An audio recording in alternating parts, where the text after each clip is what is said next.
Hello students, I am Dr. Anita Pandey from Shri Shankaracharya Mahavidyalaya Chunwani Bhilai, and today we are going to discuss or learn on parallel economy. Actually the term parallel economy is known as black economy. It is also known as unaccounted economy, illegal economy, and unsectioned economy. What is parallel economics and how it is?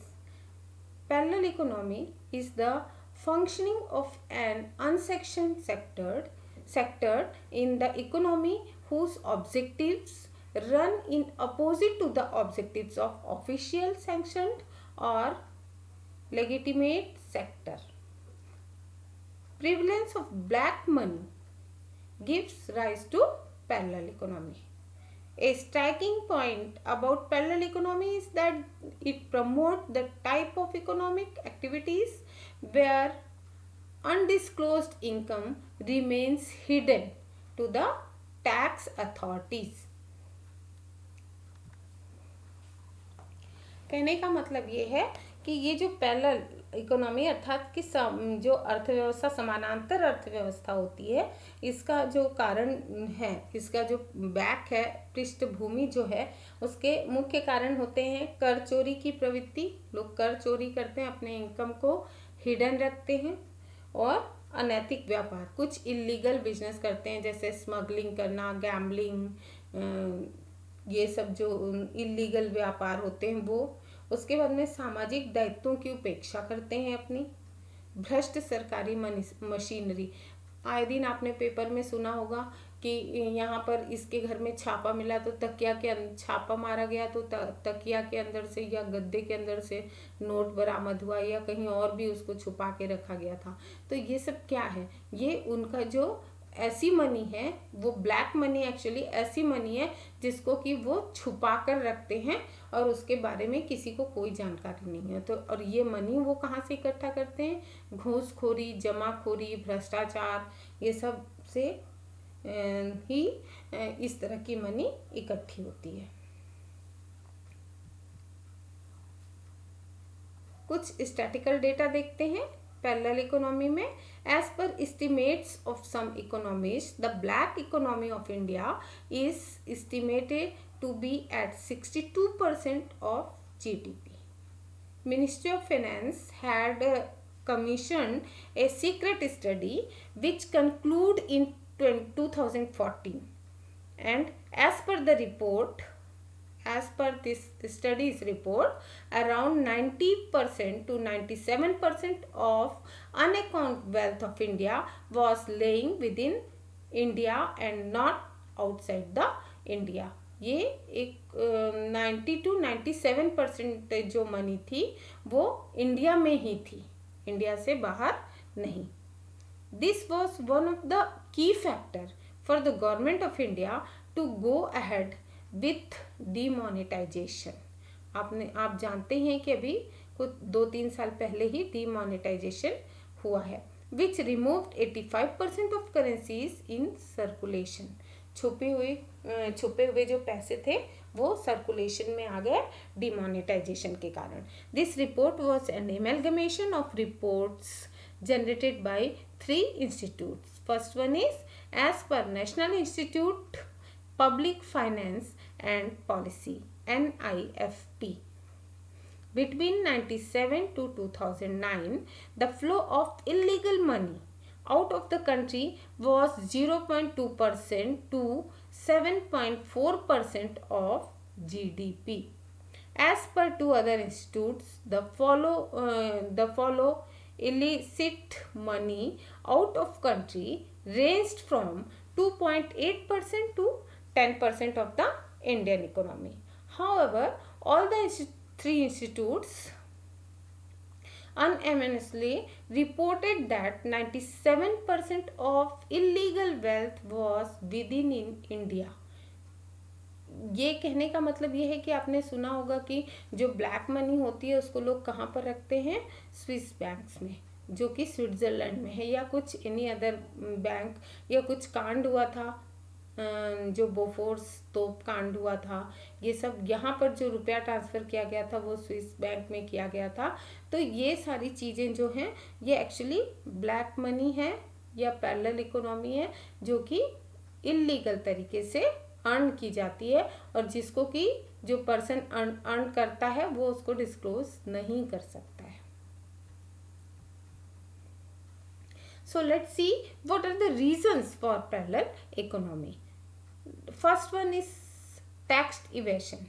Tax evasion due to rigid tax policies and levy of tax at high rates by the government. जब जो tax देते हैं, आप जानते हैं कि दो तरह से टैक्स देता है। First one is direct tax, जिसमें कि मेन है income tax, and second is indirect tax. तो इनडायरेक्ट टैक्स तो अब कैसे हो गया है, जीएसटी के थ्रू हो रहा है, बहुत सारे उसको मर्ज कर दिया गया है। लेकिन जो इनकम टैक्स है, एक पर्सन जो इनकम अर्न करता है, जो भी उसका जितना परसेंट भी टैक्स, अगर वो टैक्स पे करना है उसको गवर्नमेंट को और वो रेट्स हाई है, तो वो क्या करता है, अपने इनकम को छुपाने की कोशिश करता है। Illegal business such as smuggling, gambling, trade of narcotics, जो आपने सुना होगा, जो स्मगलिंग करते हैं, सोना स्मगल करते हैं, गोल्ड, या फिर ड्रग्स स्मगलिंग होती है, गैम्बलिंग, जुआ सट्टेबाजी, ये सब जो करते हैं, और जो भी नारकोटिक्स में कई जगह आपने सुना होगा कि यहाँ पर इस एक्साइज जो डिपार्टमेंट है उसने छापा मारा, या किसी कार में वो इलीगल वे में वो जा रही थी लिकर, ये सब जो है ये ट्रेड ऑफ नारकोटिक्स के अंतर्गत आता है। तो ये सबसे यहाँ पर ही इलीगल मनी या ब्लैक मनी इकट्ठी होती है। Next is disregard for morality and ethics. Morality और एथिक्स ये लोगों में कम होता जा रहा है। आज के दौर में आपने भी महसूस किया होगा कि नकली दवाएं लोग बेच देते हैं। एक केमिस्ट है, उसको नकली दवाएं बेचने में, या डॉक्टर को नकली दवाओं को पेशेंट को देने में थोड़ा भी हिचक नहीं होता, क्योंकि उनके अंदर मॉरलिटी और इथिक्स उनके अंदर है नहीं। Next, corrupt government machinery. Government machinery corrupt है। कुछ प्रोडक्ट्स ऐसे होते हैं कि उसमें अच्छे नहीं हैं, वो हार्मफुल फॉर हेल्थ हैं, लेकिन फिर भी उसको घूस लेकर या करप्शन के थ्रू वो उस प्रोडक्ट को पॉजिटिव कर दिया, जो मतलब प्लस दे दिया जाता है, उसको हामी भर दी जाती है, और वो प्रोडक्ट मार्केट में आ जाता है, और उसके यूज़ से भले ही लोगों का जो हेल्थ है वो खराब होता है, उनको बीमारियां हो सकती हैं। Inappropriate restrictions on trade and commerce. यदि बहुत सारा रेस्ट्रिक्शंस लगाया जाएगा व्यापार पर, या वाणिज्य और व्यापार पर बहुत सारा जो रिस्ट्रिक्शन लगाया जाए, तो उस समय क्या होता है कि वहाँ पर भी लोग छुपा के काम करने लगते हैं, और यहीं से ब्लैक मनी का जन्म होता है। Desire for the more money and profit. लोगों की प्यास है, अगर थोड़ा पैसा है तो और ज़्यादा होना चाहिए, और ज़्यादा आ गया, जितना चाहते थे वो आ गया, तो लगता है अब उससे ज़्यादा होना चाहिए। तो ये जो प्यास है, जो या भूख बोलेंगे इसको, पैसा अर्न करने की, वो उसका अंत नहीं है, वो अनलिमिटेड है। तो ये डिज़ायर जो है उनको इलीगल वर्क के थ्रू मनी इकट्ठा करने में, मनी को कलेक्ट करने में उनको प्रोत्साहित करती है। Recession in the economy.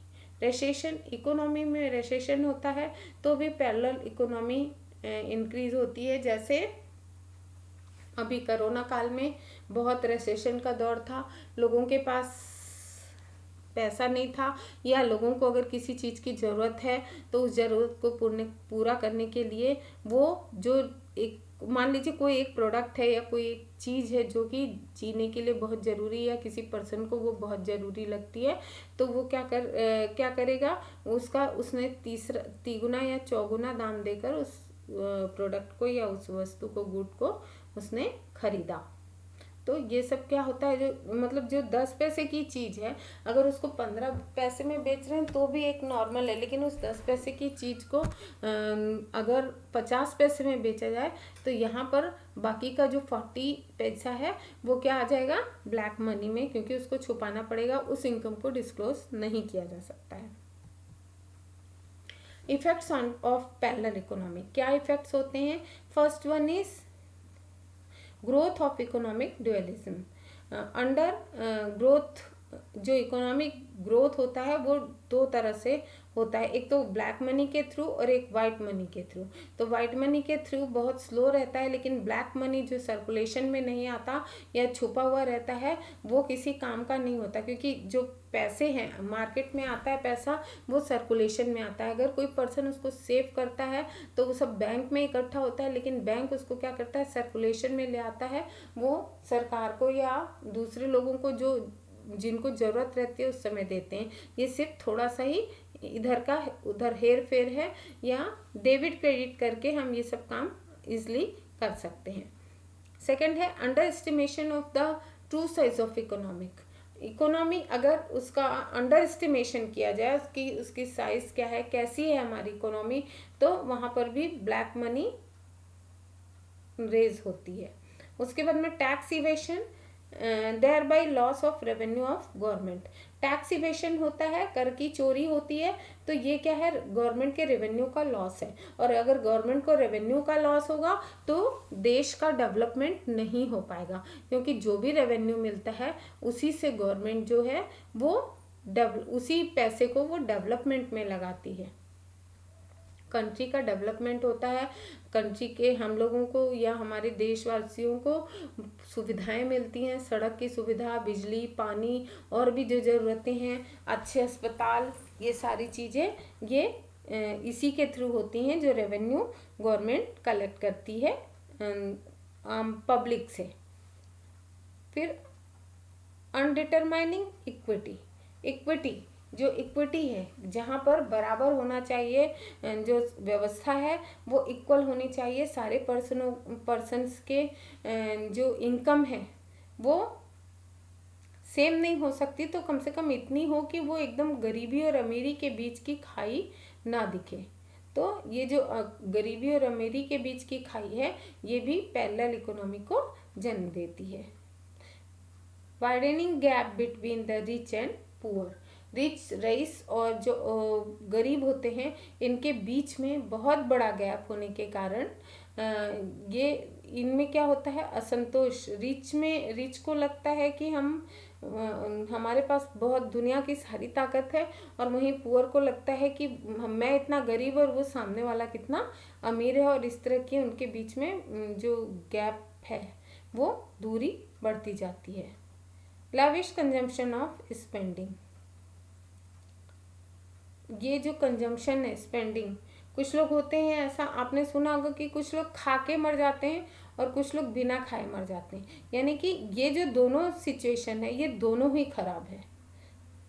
ठीक है, तो ये इसी में आता है। फिर है डिस्टोरेशन ऑफ प्रोडक्शन पैटर्न, जो प्रोडक्शन पैटर्न है वो सही नहीं है। आज भी आप देखते होंगे कि बहुत जगह जो प्रोडक्शन में लगे रहते हैं, वहाँ पर जो यूनिट्स लगी हुई होती हैं, वहाँ पर बहुत सारे रॉ मटेरियल के रूप में बहुत सारी चीज़ें चोरी हो जाती हैं, के रूप में आई हुई जो चीज़ें रहती हैं चोरी हो जाती हैं। आए दिन आप सुनते होंगे कि भिलाई स्टील प्लांट से लोहा या कॉपर चोरी करते हुए पकड़ाया, इतने छड़ या एक ट्रक रॉड ले जाते हुए पकड़ाया। तो ये सब उसी के कारण है कि इस तरह से चोरी करके उसको फिर बाहर मार्केट में बेच दिया जाता है, और जो पैसा मिलता है वो सामने वाला जो इतना करेज दिखाता है, अपना चोरी करता है, उसको मिलता है। डिस्ट्रीब्यूशन ऑफ स्कैर्स रिसोर्सेस, फिर है deterioration of general moral standards of the society and effects on production. तो जो पैरेलल इकोनॉमी है उसका इफेक्ट बहुत होता है प्रोडक्शन पर। और यहाँ पर एक और मैं चीज़ बता दूं कि जो पैरेलल इकोनॉमी है उसको देख के, मान लीजिए कि 2 पर्सन है फॉर एग्जांपल, एक पर्सन बहुत गरीब है, वो अपनी डेली जो नीड्स है उसको पूरा नहीं कर सकता, या फिर वो हायर एजुकेशन, वो बहुत ऊंचा पढ़ना चाहता है, बहुत ऊपर जाना चाहता है, लेकिन वो पैसे के अभाव के कारण नहीं पढ़ पा रहा है। वहीं पर उसके सामने कोई एक ऐसा पर्सन है जो कि बहुत रिच है, वो पढ़ना नहीं चाहता, उसको बिल्कुल कुछ नहीं आता, वो किसी लायक नहीं है, तो भी उसका बहुत परसेंट आ जाता है और वो बहुत अच्छे स्टैंडर्ड वाले स्कूल या कॉलेज में वो पढ़ता है। तो इससे जो बच्चा गरीब है या जो अपनी ज़रूरतें पूरी नहीं कर पा रहा है, उसके मन में ज़रूर कहीं ना कहीं विकार आने लगते हैं, और नतीजा ये होता है कि फिर वो अगर उसको एम्प्लॉयमेंट मिल जाता है अच्छा और अच्छी नौकरी करने लगता है तब तो कोई प्रॉब्लम नहीं है, लेकिन मान लीजिए कि उसको एम्प्लॉयमेंट नहीं मिलता है तो फिर वो क्या होता है, गलत लोगों की संगत में पहुंच जाता है, आतंकवाद को वो बढ़ावा देता है और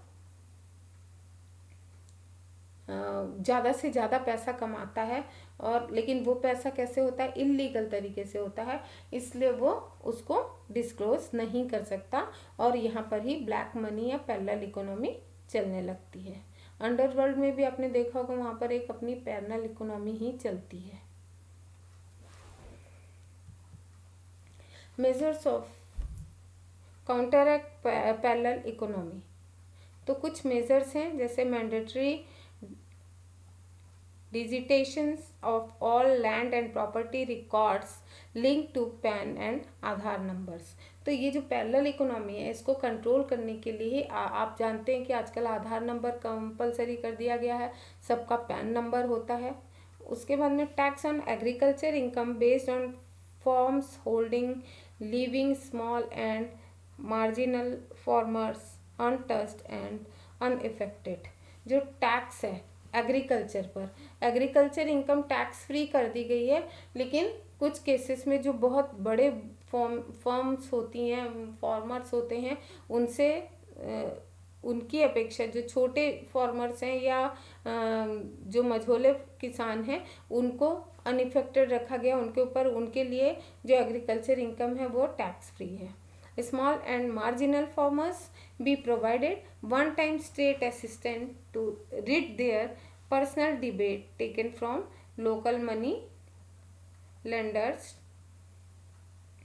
to exorbitant rates। जो मनी लेंडर्स होते हैं, जो लोकल मनी लेंडर्स होते हैं, मतलब कि साहूकार होते हैं, वो क्या करते हैं, अगर वो खाद बीज या इसके लिए किसान को कर्ज लेने की आवश्यकता है तो वो किसान को कर्ज देते हैं, लेकिन वो बहुत हाई रेट में देते हैं उनको, जिसको कि किसान कभी चुका नहीं पाता, और नतीजा ये होता है कि जो किसान उनके पास पैसे लेने के लिए किसान को अपना खेत गिरवी रखा है या पशुधन जो भी गिरवी रखा है, तो किसान उसको उसका पेमेंट नहीं कर पाता, तो वो जो साहूकार होता है वो उसको सीज कर लेता है, अपने अधिकार में ले लेता है। तो गवर्नमेंट इस दिशा में प्रयासरत है। और जो plastic money should be encourage. Plastic money क्या होता है, आपका डेबिट कार्ड और क्रेडिट कार्ड, तो इसको एनकरेज किया गया है, ब्लैक मनी को हटाने के लिए इसको एनकरेज किया गया है, क्योंकि ये ऑनलाइन होता है और ऑनलाइन पूरा कुछ रिकॉर्ड में रहता है। Cash transaction fee must be introduce. Cash transaction जो होता है उसकी फीस जो है उसको इंट्रोड्यूस किया गया है। To encourage credit and debit card payments the settlement cycle must be reduced from monthly to fortnightly on mandatory basis। तो ये जो it will give rise to unhealthy practices। Debit card जो क्रेडिट कार्ड है उसका जो क्या बोलते हैं, उसके ऊपर जो पेमेंट होता है वो पूरा का पूरा ऑनलाइन आ जाता है, पता चल जाता है, मंथली बेसिस हो या 15 डेज का, 1 महीने में 2 बार हो, ये सारी चीज़ें उसमें ये पता चल जाएंगी। इससे बचने के लिए इसका एक बेस्ट उदाहरण दूँ कि अभी जो डिजिटल आ गया है, पेमेंट जो है ऑनलाइन पेमेंट करना है, उस समय नहीं, और जीएसटी के आने के बाद भी नहीं, तो अदरवाइज़ पहले आज से जीएसटी के आने से पहले हम अगर सोना खरीदने जाते थे तो जो सुनार है वो बोलता था कच्ची रसीद दूं कि पक्की रसीद दूं। अगर कोई बोलता था कि पक्की रसीद दे दो तो ये कहा उस वो ऐसा पूछता था, मैं उन्हीं के लैंग्वेज में आपको समझा रही हूँ, तो ये कहा जाता था कि नहीं नहीं तुम कच्ची रसीद दे दो, लेकिन अगर हम रिटर्न करने आएंगे तो कर लोगे ना। तो वो बोलता था हाँ बिल्कुल बिल्कुल, ये हम अपने शॉप का, अपने जो दुकान है उनकी, उसका जो भी प्रोडक्ट है उसको भली भांति पहचानते हैं। तो ये एग्जाम्पल था। उस समय क्या होता था, कच्ची रसीद दे के, तो कच्ची रसीद देना मीन्स कि वो ऑफलाइन सब रहता था, गवर्नमेंट को के नॉलेज में वो नहीं आ पाता था, और सुनार को फायदा होता था, यहाँ पर भी ब्लैक मनी इकट्ठी होती थी। Capital gain tax such tax on traded security should be calculated by the tax department bye linking pan and demat account. Demat account है जो, और पैन के थ्रू इसको पूरा लिंक कर दिया गया है, आधार के थ्रू लिंक है। The SSC should be required to only file और exemption if any from the tax accessed. तो यहाँ पर अभी क्या कर दिया गया है कि जो पैन और डीमैट अकाउंट है इनके थ्रू क्या होता है, जो एसएससी है वो सिर्फ उसको फाइल करना पड़ता है, इनकम टैक्स रिटर्न फाइल, बाकी और फाइल करने के बाद में अगर उसको एग्जेम्पशन मिलता है और उसने पेमेंट ज़्यादा पे कर दिया है तो वो उसको रिटर्न बैक हो जाता है। Last but not the least, funding to political parties should come under the purview of right to information and income tax authorities। जो पॉलिटिकल पार्टीज हैं, जो एक्चुअली इलेक्शन के समय ये होता है, या पॉलिटिकल पार्टीज को अपना काम चलाने के लिए क्या करना पड़ता है, जो बड़े बड़े इंडस्ट्रियलिस्ट हैं, जो बिजनेसमैन हैं, उन लोग से वो क्या करते हैं, टैक्स उनसे चंदा वसूल करते हैं, डोनेशन लेते हैं, और तो डोनेशन देने वाला पर्सन उसको फिर दूसरे तरीके से इस सोसाइटी से आप रिकवर कर लेता है। तो इस यहाँ पर क्या होता है, ब्लैक मनी का निर्माण होता है, क्योंकि ये रहता तो छुपा हुआ ही धन है। So such finding needs to be disclosed to the tax department and matched with the spending in various election campaigns। आपको पता ही है कि अभी डीमोनेटाइजेशन हुआ है, मोदी गवर्नमेंट ने डीमोनेटाइजेशन किया 8 नवंबर 2016 को। तो 8 नवंबर 2016 को अचानक से ये पता चला कि 500 और 1000 रुपये के नोट बंद हो गए, है ना। तो उस कंडीशन में क्या हुआ, जितनी ब्लैक मनी थी, या जो लोग यहाँ वहाँ छुपा के रखे थे, जो लोग बैंक में रखे थे अपना पैसा, जिनके पास थोड़ा पैसा था और उनका बैंक में था, उनको इसकी वजह से टेंशन नहीं हुआ। लेकिन जो लोग काला धन रखे थे इधर उधर छुपा के, उनको लगा कि भगवान 500 या 1000 रुपये की नोट अगर नहीं चलेगी तो फिर वो उसका कोई वैल्यू नहीं रह गया, वो तो रद्दी है। इसीलिए आपने उस समय सुना होगा 2016 में कि बहुत सारे लोग कहीं पे नोट को जला दिया गया, तो कुछ कर दिया गया डर के मारे, इसलिए कि अगर हम ब्लैक मनी को अगर वो पुटअप करते हैं, बैंक में डालते हैं, बैंक में नहीं डाल सकते थे क्योंकि वो छुपा हुआ धन है, ऑन रिकॉर्ड तो है नहीं, तो ऐसी स्थिति में वो फंस जाएंगे या इनकम टैक्स वालों की नज़र होगी उनके ऊपर। तो to tackle black money in the economy, जो रीजंस है बिहाइंड डिमोनेटाइजेशन जो हुआ था, उसका रीज़न यही है कि जो ब्लैक इकोनॉमी है उसको टैकल किया जाए, to lower the cash circulation in the country which is directly related to corruption in our country। and और एक रीज़न है to eliminate fake currency and dodgy funds which has been used to terror groups in the fund terrorism in India। जो terrorist हैं उनके पास भी fund आता है, और वो फंड फॉरेन से आता है उनके पास, तभी तो वो टेररिज्म फैलाते हैं। तो ऐसी कंडीशन में 1000 और 500 के नोट, क्योंकि बड़े नोटों के थ्रू ही आता है इस तरह का फंड उनके पास, तो बाजार से जब 500 और 1000 के नोट को उठा लिया गया कि अब ये करेंसी चलन में नहीं है, पुराना 500 का नोट आप लेकर किसी को भी देखिए वो नहीं देगा, जो कि उस समय 500 रुपये की कितनी वैल्यू थी। To fight black money, corruption, terrorism and counterfeit currency with one single decision, और ये सिंगल डिसीजन था डीमोनेटाइजेशन। इम्पैक्ट इसका क्या क्या पड़ा, डीमोनेटाइजेशन का जो इम्पैक्ट पड़ा सोसाइटी पे, वहाँ पर क्या हुआ कि 100% fake currency out of the circulation in one stroke, एक ही स्ट्रोक में सब बाहर आ गया। हवाला sources dried up for funding of terrorist, Maoist, Naxalites, Jharkhandis, jihadi भी होते हैं। तो ये सब लोगों के पास जो मनी रहती है, वो जो फंड आता है उनका, वो 1000-500 या बड़े नोटों में ही आता है। और जब 1000 और 500 के नोट बंद कर दिए गए, तो अगर कोई उस तरह का नोट लेकर आता है तो उसको ये भी बताना पड़ेगा कि ये नोट उसके पास कहाँ था। ये हुआ डिमोनेटाइजेशन का इम्पैक्ट सोसाइटी के ऊपर। कैश टू क्रिएट चॉस और terror line with terrorist, Maoist, Naxalites, jihadis gone waste.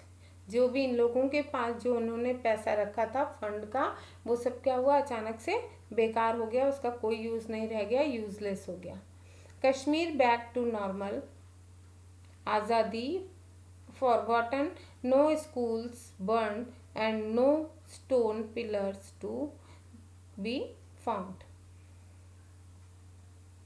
And next is banks have started mobile ATM for hospitals के लिए मोबाइल ATM स्टार्ट किया बैंक ने।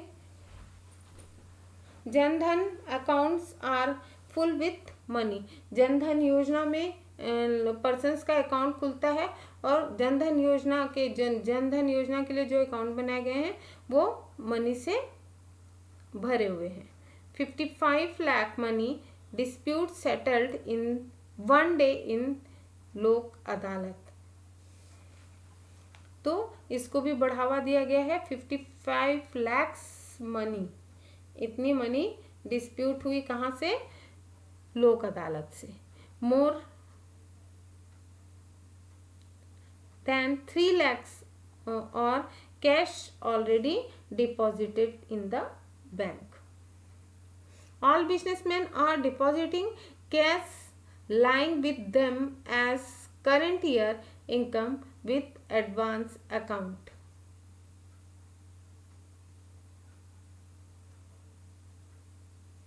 Next, more than 3 lakhs of cash already deposited, 3 lakhs crore cash already deposited in the banks. जब 500 और 1000 रुपये के note बंद किए गए तो लोगों ने हड़बड़ी में जो पैसे बैंक में रख सकते थे उसको उन्होंने बैंक में रखा। बहुत सारे पैसे जला दिए गए, बहुत सारे लोगों ने यहाँ वहाँ दे दिया। या उस समय ये भी हुआ था कि बहुत सारे लोगों ने अपने नौकरों के नाम से अकाउंट खोला और वहाँ पर पैसा ट्रांसफ़र कर दिया, लेकिन वो पैसा ट्रांसफ़र करने से वो सब कुछ बैंक की नोटिस में आ गया। All jewelers are being used from to declare their gold stock on day to day basis। जो ज्वेलर्स थे, एक्चुअली ज्वेलर्स ही गिरवी रखने का काम भी करते थे, लोगों का सोना ले लेते थे और उनको फिर मनी देते थे गिरवी रखने का। तो डीमोनेटाइजेशन के दौरान जो ज्वेलर्स थे उनको उनका जो गोल्ड स्टॉक है 1 डेट का बेसिस, पर डे के बेस पर उनको गोल्ड स्टॉक की अपनी जानकारी देनी होती है। Defaulters of bank property tax, electricity bills, telecom bills are clearing their long pending dues. और लोगों को ये भी कहा गया कि अपने जो ड्यूज हैं, बिजली बिल है, वाटर बिल है, या फिर कोई भी और टैक्स है, ये सबको अपने ड्यूज क्लियर रखिए, जो पुराने समय से बहुत लंबे समय से चला आ रहा है। Small vendors have started using apps and card machine. जो छोटे व्यापारी थे, जो कि पहले बड़े लोग ही कार्ड्स यूज करते थे, अभी छोटे व्यापारी भी कार्ड्स यूज करते हैं। Physical defects of India set to reduce. Physical defects जो इंडिया का है वो धीरे धीरे कम होने लगा है। businessmen with declaring their black money as income and depositing with advance। जो बिजनेसमैन हैं जिनको ब्लैक मनी के बारे में पता है, as income and depositing with advance tax, तो वो बिजनेसमैन को बोला गया कि वो क्या करेंगे, अपनी डिक्लेयर करेंगे अपनी ब्लैक मनी और फिर उसको इनकम और अदर डिपॉजिट करके एडवांस पेमेंट टैक्स का कर सकते हैं। Thank you for today.